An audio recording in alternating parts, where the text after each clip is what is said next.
Bismillahirrahmanirrahim. Assalamualaikum warahmatullahi wabarakatuh. Alhamdulillahirabbil alamin. Wassalatu wassalamu ala rasulil anbiya wal mursalin habibina wa syafina wa maulana Muhammadin wa ala alihi wa sahbihi ajma'in, amma ba'du. Kaifa halukum ayyuhal ikhwan rahmani wa rahimakumullah. Mudah-mudahan antum semuanya diberikan kesehatan dan kemudahan dalam beramal saleh sehingga antum semuanya digolongkan oleh Allah menjadi ahlul jannah. Amin amin ya rabbal alamin. Anak-anakku yang dirahmati Allah Subhanahu wa taala, pada hari Jumat ini marilah kita berbanyak bersyukur kepada Allah, berbanyak istighfar, berbanyak salawat kepada Rasulullah sallallahu alaihi wasallam. Mudah-mudahan dengan bertemunya kita dengan Sayyidul Ayyam ini Allah memberikan keberkahan dan kemanfaatan dalam kehidupan kita. Baik anak-anakku yang Allah Subhanahu wa taala, insyaallah pada hari ini kita akan belajar tentang hadis arba'in ke-11 yang berjudul memilih yang diyakini dan meninggalkan keraguan. Anak-anakku yang dirahmati Allah Subhanahu wa taala, terlebih dahulu Ustadz akan membacakan hadisnya. Mohon disimak, mohon dipahami, dan juga mohon semuanya menghafalnya. Baik. An Abi Muhammad al-Hasan bin Ali bin Abi Talib sibti Rasulillah sallallahu alaihi wasallam wa raihanatihi radhiyallahu anhuma qala حفظت من رسول الله صلى الله عليه وسلم دع ما يريبك إلى ما لا يريبك رواه الترمذي وقال حديث حسن صحيح. Yang artinya dari Abu Muhammad Al-Hasan bin Ali bin Abi Talib, cucu Rasulullah sallallahu alaihi wasallam dan kesayangannya radhiyallahu an, ia berkata, aku hafal sebuah hadis dari Rasulullah sallallahu alaihi wasallam, tinggalkan yang meragukanmu, lalu ambillah yang tidak meragukanmu. Hadis riwayat Imam Tirmidzi dan An-Nisa'i. Tirmidzi mengatakan bahwa hadis ini hasan sahih. Anak-anakku yang Allah Subhanahu wa taala, kemudian urgensi dari hadis ke-11 ini apa? Hadis ini merupakan jawami'ul kalim, ucapan yang sangat singkat dan padat. Sebuah ungkapan yang beda namun mengandung kaidah yang penting dalam Islam. Dasar tersebut adalah meninggalkan subhat, keraguan, dan memilih yang halal dan diyakini. Ibnu Hajar Al-Haytami berkata, hadis ini merupakan kaidah yang sangat penting dan dasar dari sikap wara' yang merupakan poros dari ketakwaan. Juga penyelamat dari keraguan dan ketidakjelasan yang menghalangi cahaya keyakinan. Anak-anakku yang dirahmati Allah Subhanahu wa taala, kemudian ketika kita sudah mengetahui tentang urgensi pentingnya hadis ini untuk kita pahami, untuk kita amalkan, maka kita harus mengetahui juga isi kandungan hadis ini seperti apa. Anak-anakku yang dirahmati Allah Subhanahu wa taala, isi kandungan hadis ini yang pertama adalah meninggalkan syubhat. Kenapa kita harus meninggalkan syubhat? Meninggalkan subhat dan komitmen terhadap yang halal dan dalam masalah apapun, ibadah, muamalah, munakahat atau pernikahan dan berbagai permasalahan lainnya dapat mengarahkan seorang muslim kepada sikap wara' yang sangat potensial untuk menangkal bisikan setan. Hal ini akan mendatangkan manfaat yang besar baik di dunia maupun di akhirat. Apa? Dalam hadis ke-6 juga sudah dijelaskan, disebutkan barang siapa yang menghindari perkara syubhat, maka agama dan kehormatannya akan terjaga. Masya Allah. Ya, sesuatu yang halal dan jelas tidak akan menimbulkan keraguan dalam hati seorang mukmin, bahkan akan melahirkan ketenangan dan kebahagiaan. Adapun sesuatu yang syubhat, meskipun ketika seorang melakukannya tampak tidak ada masalah, namun andai kita boleh belah dadanya, tentulah akan kita jumpai keraguan dan kegundahan. Ini adalah satu bentuk kerugian dan siksaan mental.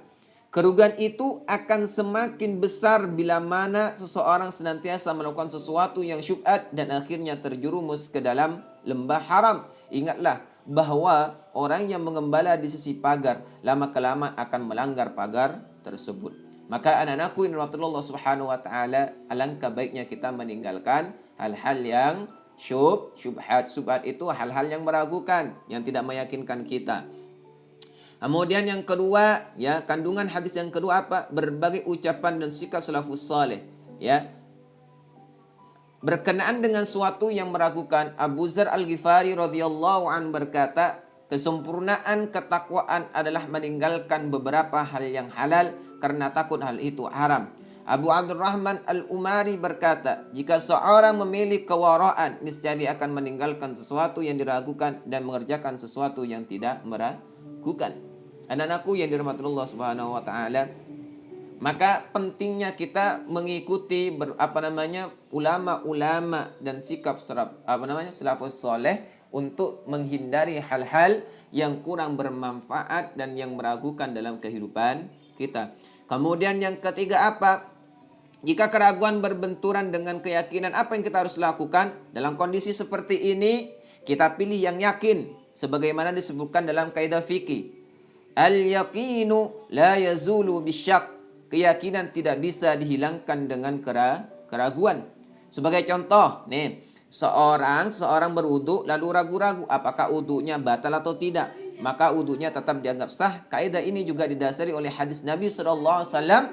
Jika salah seorang di antara kalian merasakan sesuatu di perutnya, lalu ia ragu-ragu apakah telah keluar angin atau belum, maka janganlah keluar dari masjid hingga mendengar suara kentut atau mencium baunya. Hadis riwayat Imam Muslim, ya.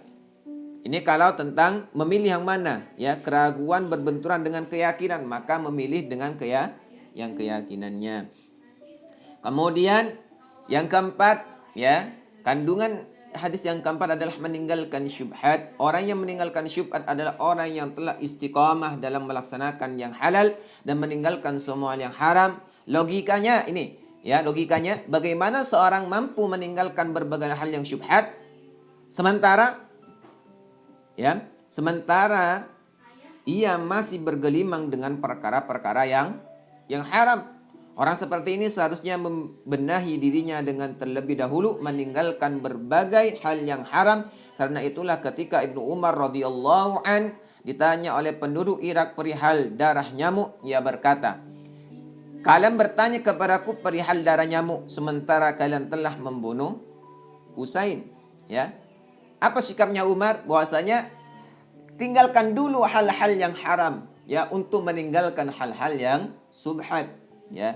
Maka kita tuh harus meninggalkan yang halal dulu, perbaiki dulu pola makan kita, ya, perilaku kita. Apa yang kita mendapati hal-hal yang haram, tinggalkan dulu, maka lambat laun kita akan dituntun oleh Allah untuk tetap di jalan yang lurus.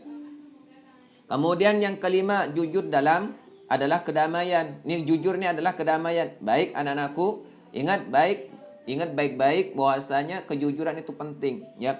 Jujur adalah kedamaian, sedangkan kebohongan adalah kegundahan.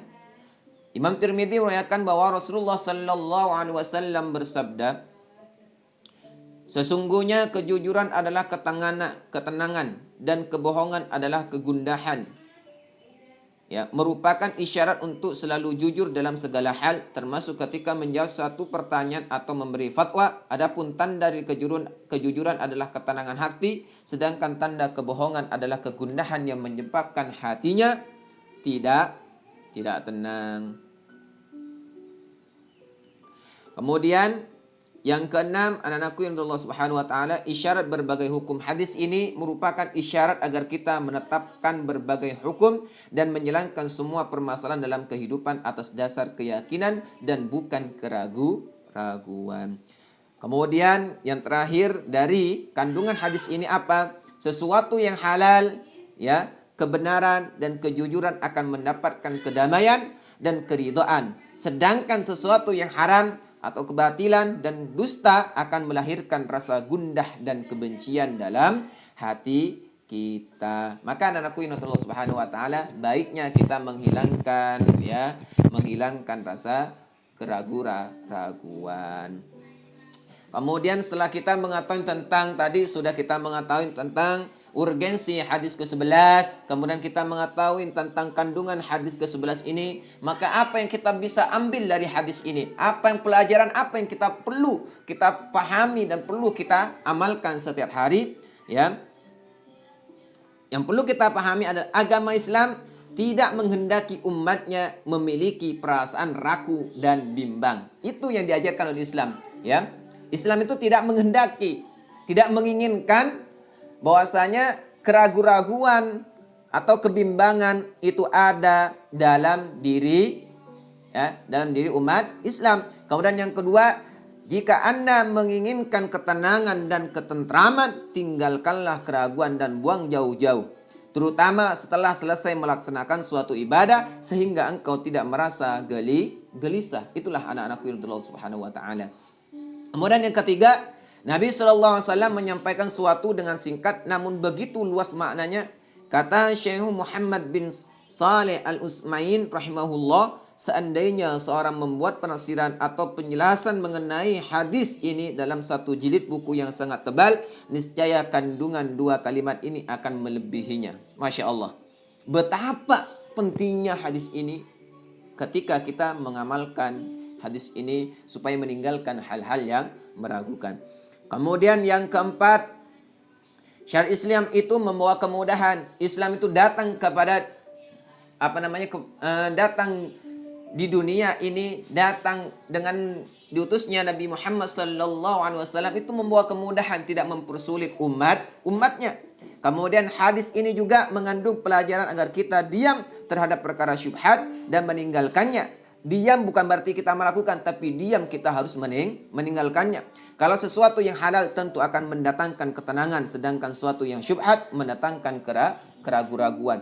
Kemudian bentuk wara ini, ya, ketika kita meninggalkan syubhat maka akan timbul bentuk waraknya. Yang keenam yang perlu kita ambil manfaat faidah yang kita ambil adalah bentuk wara adalah meninggalkan sesuatu yang ragu-ragu lalu mengambil yang tidak meragukan. Kemudian 7, dari sekelompok sahabat seperti Umar, Ibnu Umar, Abu Ad-Darda, kemudian Ibnu Mas'ud mengatakan, apa yang kau inginkan dari hal yang masih meragukan? Ya, ini pertanyaan untuk kita. Apa sih yang kita inginkan dari hal yang meragukan? Padahal di sekelilingmu ada 4.000 hal yang tidak meragukan. Ya, ketika kita mendapati keraguan dalam kehidupan, itu masih ada ribuan, ya, hal-hal yang tidak meragukan untuk kita lakukan. Kemudian yang kedelapan, faedah yang kedelapan yang terakhir adalah meninggalkan dusta dan terus menjaga kejujuran akan membawa ketenangan, sedangkan dusta selalu membawa kepada keraguan-raguan. Anak-anakku yang dirahmati Allah Subhanahu wa taala, berlakulah jujur. Baik perilaku kita, baik ucapan kita, baik apa yang kita ingin lakukan, itu semuanya harus dilakukan dengan kejujuran. Kenapa? Karena itulah yang akan membawa ketenangan dalam batin kita. Anak-anakku yang dirahmati Allah Subhanahu wa taala, ayo bersama-sama kita perbaikin hati kita, perbaikin batin kita, mulut kita, semuanya perilaku kita perbaiki untuk senantiasa melakukan atau berkata jujur. Karena kejujuran akan membawa dampak yang baik, akan membawa cahaya dalam kehidupan. Anak-anakku yang dirahmati Allah Subhanahu wa taala, mungkin pembelajaran hadis ke-11 sampai di sini saja, ya. Karena waktu sudah mulai sempit dan sudah habis waktunya, maka anak-anakku yang dirahmati Allah Subhanahu wa taala, sebelum Ustaz tutup, ayo kita sama-sama beristighfar kepada Allah, bermunajat kepada Allah. Mudah-mudahan dengan munajat kita, mudah-mudahan dengan istighfar kita Allah mengampuni dosa. Mudah-mudahan dengan munajat kita, beristighfar kita kepada Allah, Allah berikan kemudahan dan juga mengampuni segala dosa-dosa kita kepada Allah Subhanahu wa taala, baik yang kecil maupun yang besar. Kita akhiri pertemuan ini dengan bacaan alhamdulillah dan doa qatul majlis. Alhamdulillahirabbil alamin, subhanakallahumma wa bihamdika asyhadu an la ilaha illa anta astaghfiruka wa atubu ilaik. Assalamualaikum warahmatullahi wabarakatuh.